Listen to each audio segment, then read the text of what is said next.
The loose head prop is the first name on the team sheet, literally and figuratively. Worn with pride by the player who occupies the number 1 jersey, this position is one of the most physically demanding roles in all of rugby. It's not flashy. You won't see a loose head sprinting 50 meters to score or slotting drop goals under pressure. But ask any coach and they'll tell you, without a solid loose head, the scrum falls apart and your platform disappears.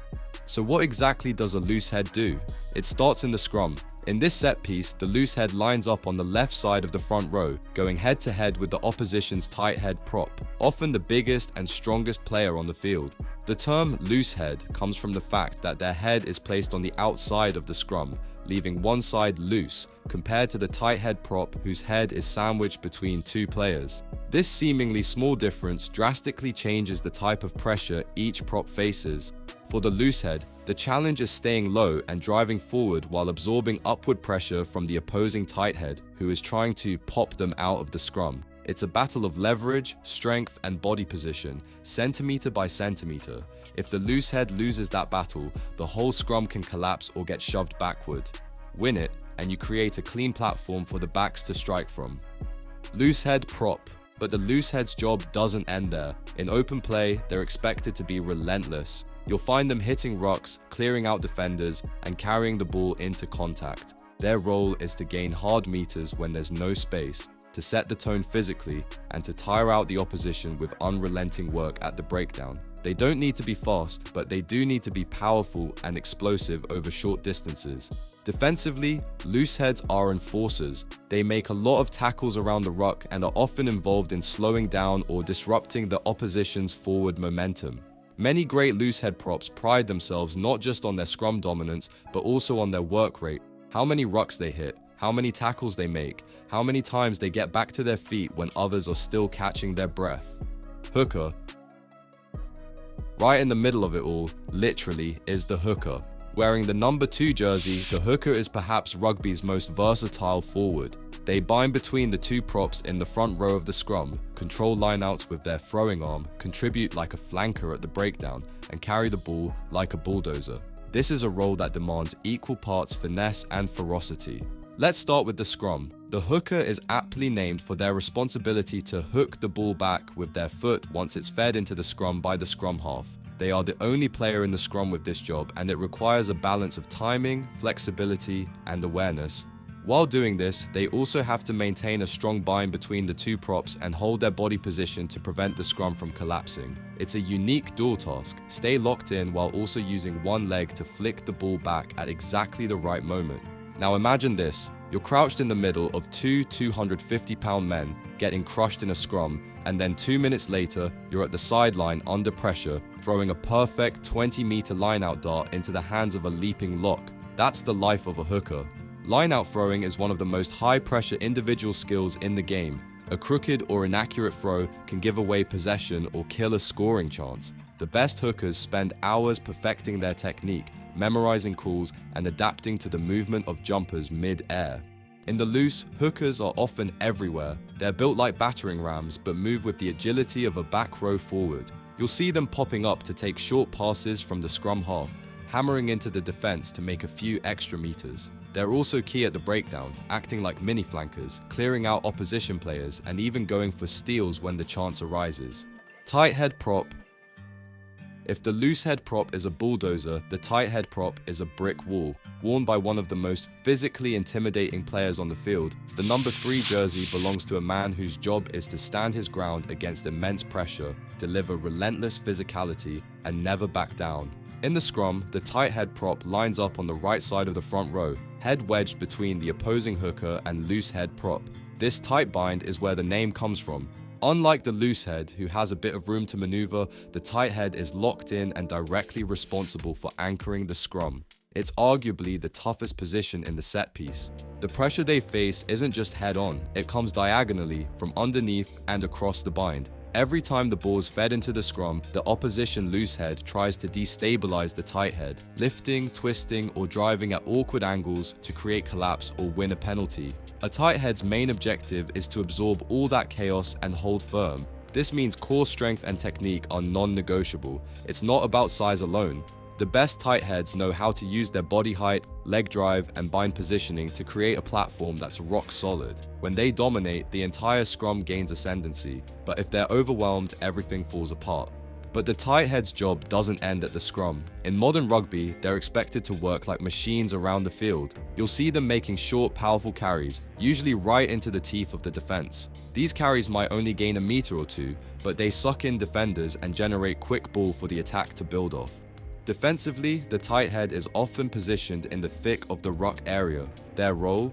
Tackle anything that moves and clean up the dirty work. They're often the first ones into contact, absorbing hits, or double teaming to bring down opposing forwards. Their work might not show up in the highlight reels, but it's absolutely critical to a team's defensive structure. Conditioning is huge for tight heads. Carrying that much mass and muscle means managing your minutes wisely, but the best ones go the distance. They're built to grind down the opposition scrum, phase after phase, never letting up. Lock.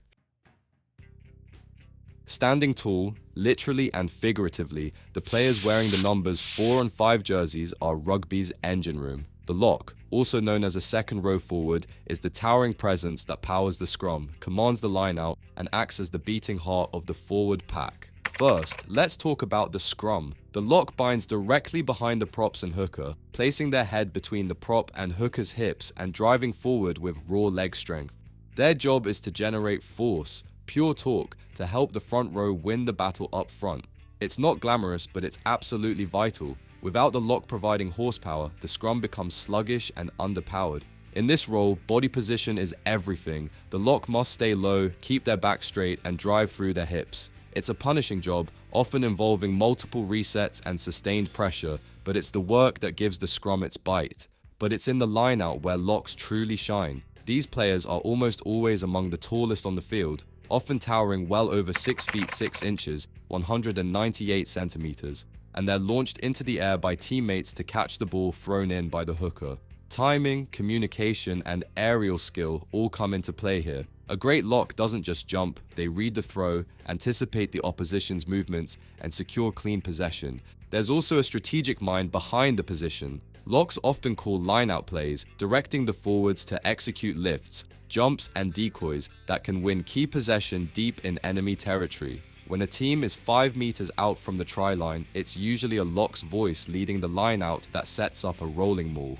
And more often than not, that maul turns into points. In open play, locks are expected to be everywhere. They carry hard into contact, support rucks, and act as link men between the tight forwards and the backs. They may not have the pace of a flanker or the fancy footwork of a center, but they provide physical presence in every collision. Defensively, locks are crucial in disrupting opposition lineouts, contesting mauls, and making dominant tackles around the fringes. Many locks also have a knack for disrupting breakdowns, using their long limbs to slow the ball or turn over possession. Mentality matters too. Locks are usually no-nonsense, gritty players who lead by example. They thrive in the chaos of forward play, and they relish the physical challenge. You'll often see them bleeding, mud-streaked, and gasping for breath, but still grinding out every phase. The blindside flanker is the player you send into battle when you need to dominate the contact area physically, shut down wide attacks, and bring relentless pressure in the tackle. The term blindside comes from the fact that this flanker defends the short side of the scrum, the narrow channel between the scrum and the touchline. That space might be limited, but it's where some of the most brutal one-on-one collisions happen. It's the blindside flanker's job to dominate that space with presence, physicality, and timing. They are often the biggest and heaviest of the loose forwards, and they use that size to full effect. At the breakdown, they're smashing into rucks, clearing out defenders with force, and slowing down opposition ball to give their own defense a chance to reset. In attack, the blindside flanker becomes a primary ball carrier, especially in close quarters. They're often the first option off a ruck, using short bursts of power to gain precious meters and draw in defenders. Don't expect dazzling footwork here. Expect a lowered shoulder, a powerful leg drive, and maybe a defender or two sent flying. Where the blindside flanker truly earns their stripes is on defense. They're tasked with hunting down the opposition's fly half, shutting down attacking plays before they develop, and locking up the fringes where offloads and line breaks tend to sneak through. They also help control mauls, counter big runners, and bring physical intimidation every time they step on the pitch. It's a role that demands controlled aggression. They walk a fine line between legal contact and infringing at the breakdown, so discipline is crucial. A good blindside flanker plays right to the edge but never over it. Mentally, they're the tone setters. One massive hit from the blindside early in a match can rattle the other team's confidence and spark energy across the entire squad. They're not always the most vocal leaders, but their actions scream louder than words. Openside flanker. Now we get to the menace, the pest, the disruptor-in-chief. The number 7 jersey belongs to the Openside flanker, the player who lives at the breakdown and makes life hell for any team trying to build momentum. Unlike the blindside, the Openside flanker defends the open side of the field, the wider side of the scrum.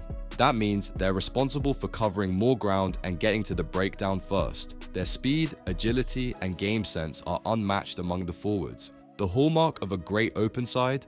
Turnovers. They have an uncanny knack for getting over the ball, clamping on like a vice, and either stealing possession or forcing the opposition to concede a penalty. Referees are always watching them because one split second too late and they're pinged for not releasing. But get the timing right? It's a game changer.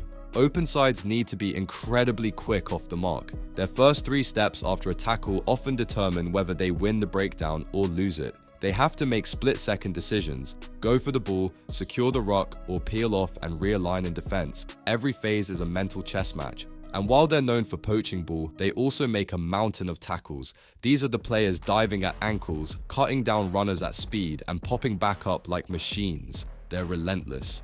In attack, Opensides serve as link players. They support line breaks, take quick passes, and offer themselves as inside runners to keep the tempo high. They may not be the biggest carriers, but they're often involved in multiple phases back to back because of their engine. Leadership is another quality many great number 7s possess. Think of Richie McCaw, Michael Hooper, or Sia Kolisi, players who led from the front not with flair, but with absolute commitment to the contest. The number 7 is your team's heartbeat, the one who refuses to back down no matter how many phases are played or how bruised they get. 8-man. The 8-man is the final piece of the forward pack, and arguably the most versatile. This player is the only one allowed to pick the ball directly from the base of the scrum, making them the literal launching pad for attacking plays. But there's far more to the role than just that. A top-tier number 8 is powerful, intelligent, and composed under pressure. They carry the ball more than most forwards, often in high traffic zones, and need to have the balance and footwork to stay upright in contact. While the blindside flanker is the brute force and the open side is the breakdown specialist, the number 8 is the all-rounder. At scrum time, their job is to control the ball at the base, using their feet to keep it steady while the pack pushes forward. When the timing is right, they'll either pick it up and run or flick it back to the scrum half. That decision has to happen in a heartbeat. Are the defenders overcommitting? Is the blindside open? Can they crash through the gain line? The number 8 answers all of that in real time.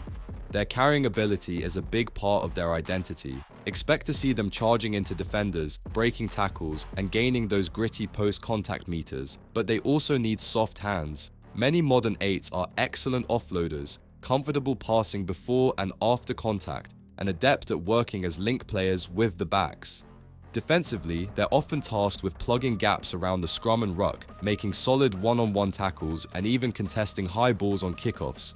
In lineouts, they might not jump as often as the locks, but their athleticism often puts them in key support roles, lifting teammates or acting as a safety valve in broken play.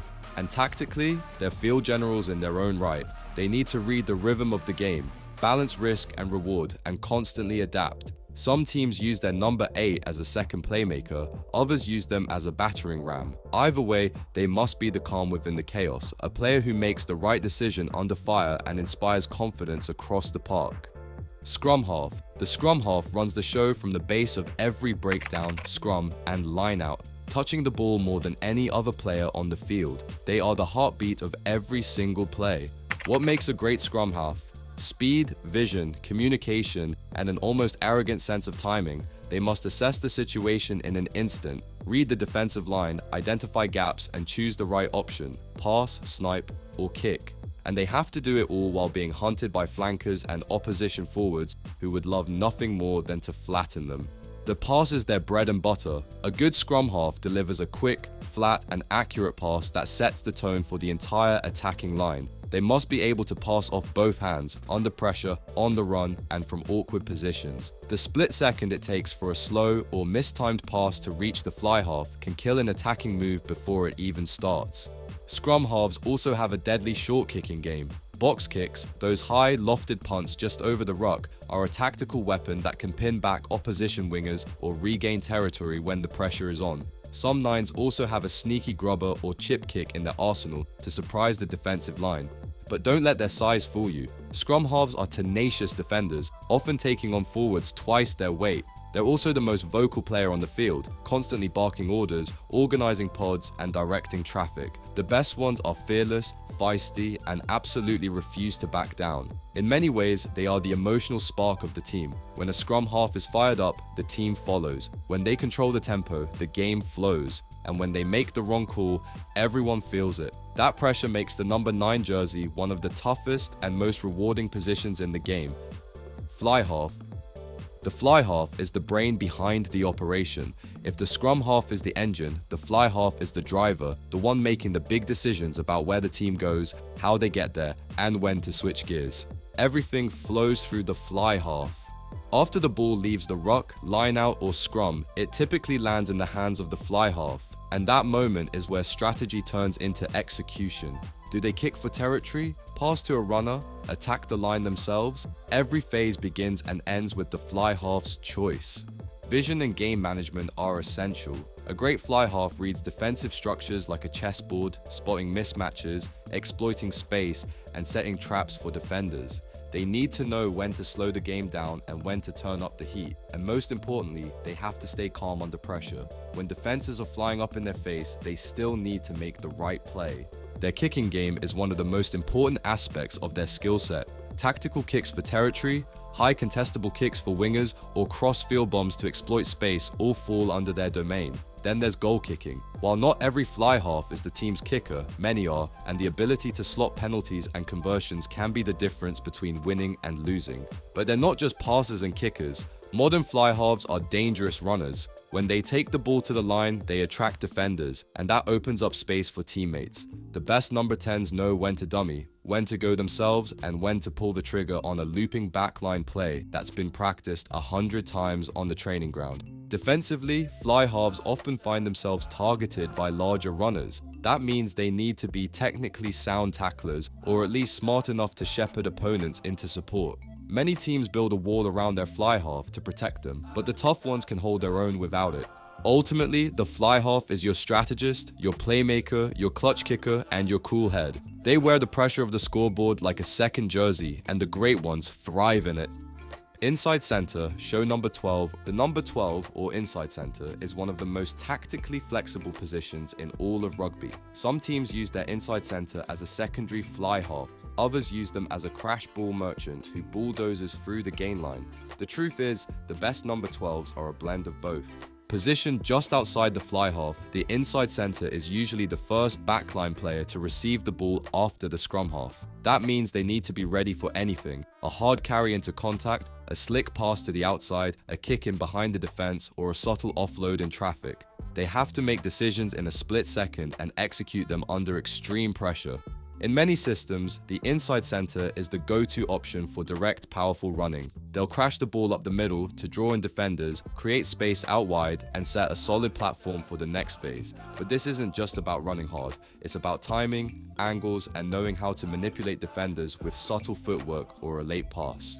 Their passing skills are also critical. If the inside center can distribute the ball quickly and accurately, they keep the defense guessing. If they can't, the whole backline stalls, and when the fly half gets marked out of the game, it's often the inside center who steps up as a backup playmaker, organizing runners, calling plays, and shifting the point of attack. Defensively, the inside center has to be rock solid. They're right in the thick of the action and often end up tackling big forwards charging offset plays or supporting the fly half in key midfield collisions. A missed tackle at inside center can crack a team wide open. That's how important the role is.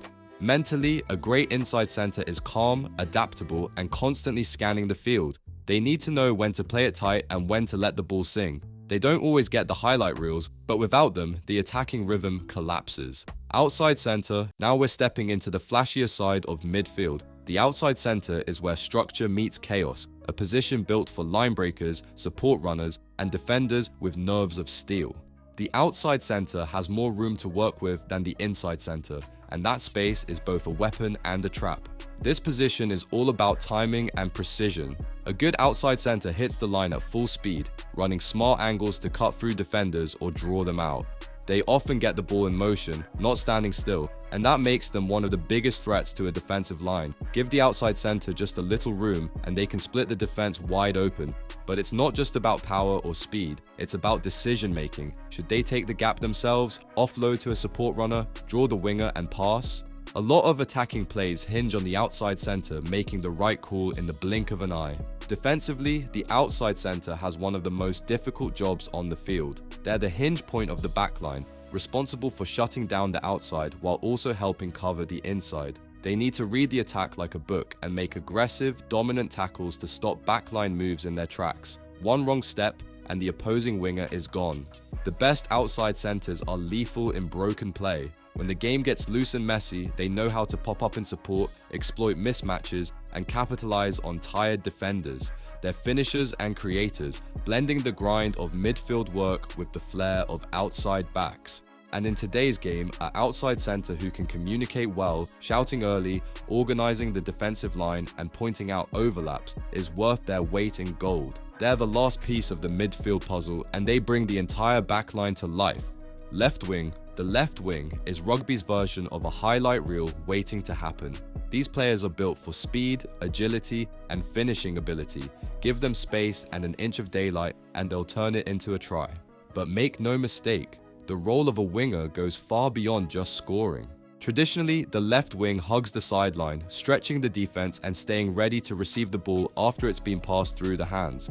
Their job is to be in the right place at the right time, and to strike when the moment comes. That means sharp timing, awareness of where the fullback and opposing winger are, and the ability to sprint at full tilt while staying just inside the touchline. Finishing is what makes or breaks a winger. The best left wings know how to dive low into the corner, stay balanced through contact, and break tackles with pure acceleration. But they also need strong communication skills. If there's an overlap, they need to call for it. If they're marked out wide, they need to cut infield and become a support runner.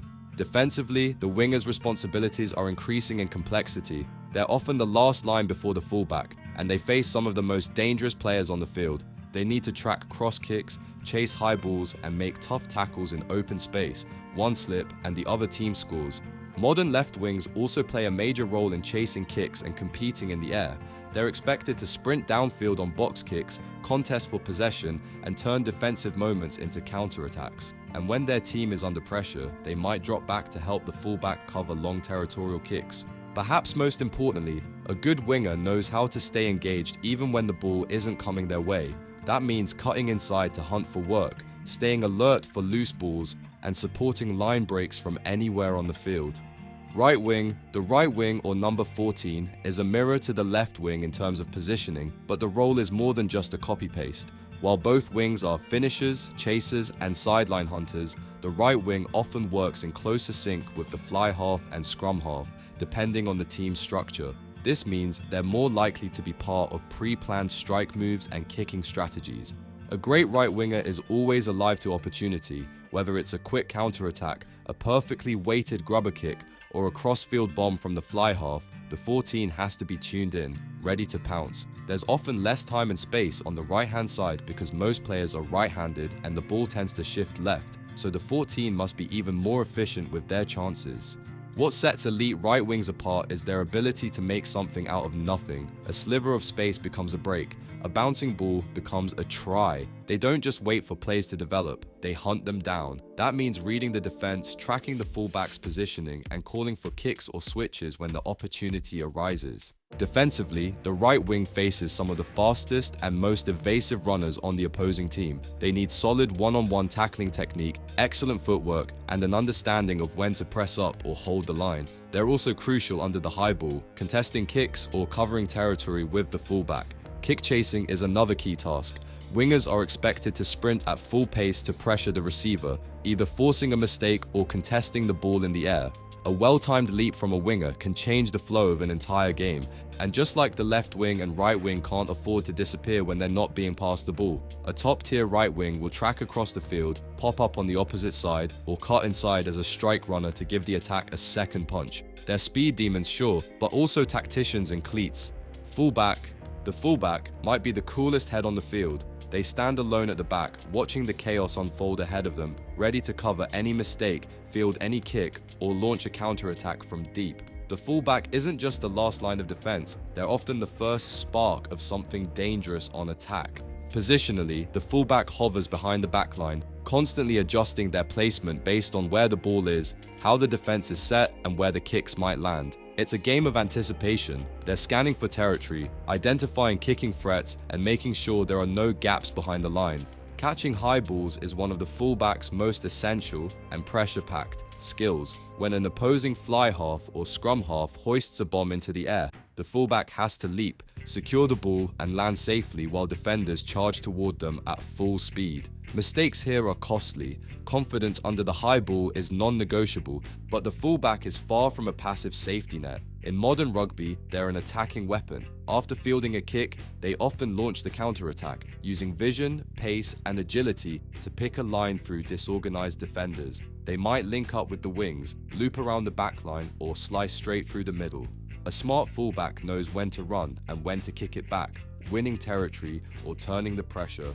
They also act like a secondary playmaker in some systems, especially offset plays. A fullback might sweep behind the centers, acting as a surprise receiver who can create overlaps or confusion with slick timing and movement. That means they need to have good hands, solid decision making, and an understanding of space and timing. Defensively, the fullback has to cover a huge area, especially when their team is caught out wide. They'll need to make one-on-one tackles against players who are already at full speed, often with no one else behind them. That takes composure and trust in technique. In short, the fullback wears a lot of hats: field general, safety net, counter-attacker, and surprise playmaker. They might be quiet for long stretches and then in one moment flip the field, beat 3 defenders, and change the game.